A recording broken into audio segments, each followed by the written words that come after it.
Salut toi! Je te retrouve aujourd'hui pour te présenter ma bibliothèque. Du coup, on commence avec tout ce qui est dystopie, science-fiction, tout ça. Donc bien sûr, on a les livres de Marissa Meyer ici. Bien sûr, on a les Hunger Games, mes bébés. Et Absolu, mes bébés aussi. Un petit peu moins que les Hunger Games quand même, hein, mais quand même, ça compte. Ensuite, on a... ouais, je veux pas rentrer dans les détails de tous les livres, tu vois ce que j'ai pas besoin de te dire ce que c'est. Ensuite, on descend, on tombe sur de la fantasy panafricaine. Ensuite, de la fantasy nord-africaine pour le coup. Ensuite, rien à voir. On passe à Tiddy Clown avec ma saga du camp Bennett. Mon amour, voilà, une de mes sagas préférées, et puis le reste de Tiddy Clown. Ensuite, on passe à tout un endroit de fantasy panafricaine. Voilà. C'est surtout des autrices américaines, sauf ici, hein, on a deux autrices françaises, puisque nos régions ont du talent. Et en parlant de nos régions qui ont du talent, et bien sûr, ici on continue avec que la France, voilà, Cocorico, hein, la France. Là, on a du plume blanche essentiellement. Attention, mon amour. Oui, parce que j'ai un bébé de 3 mois qui est juste derrière moi. C'est mon enfant, hein, je ne l'ai pas kidnappé, c'est bien le mien. On a les livres un petit peu plus jeunesse, mais c'est de la fantasy américaine.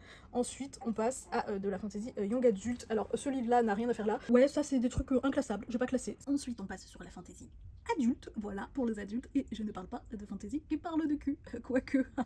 Ensuite, on est sur la fantasy asiatique. Ensuite, on est sur encore du français, Cocorico. Je ne sais pas trop où mettre, donc c'est là. On est sur les beaux livres illustrés, hein. Voilà, c'est joli, on aime bien, on adore. Ensuite, on est sur Holly Black, voilà.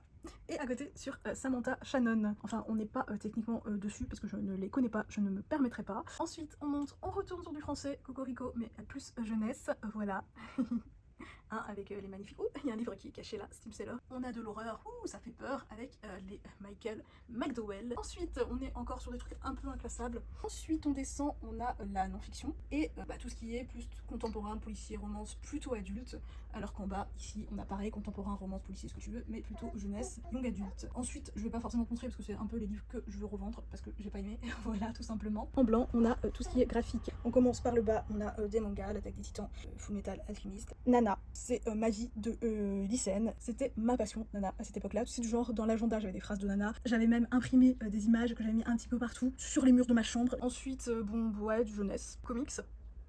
Et enfin, plutôt des BD adultes. J'ai pas tant de BD que ça, j'aimerais bien en avoir plus, mais j'ai plus de place. Voilà, c'est formidable. Ensuite, j'ai notre bibliothèque qui est dans mon entrée. Ce qui est cool, c'est que quand tu rentres chez moi, tout de suite, tu vois...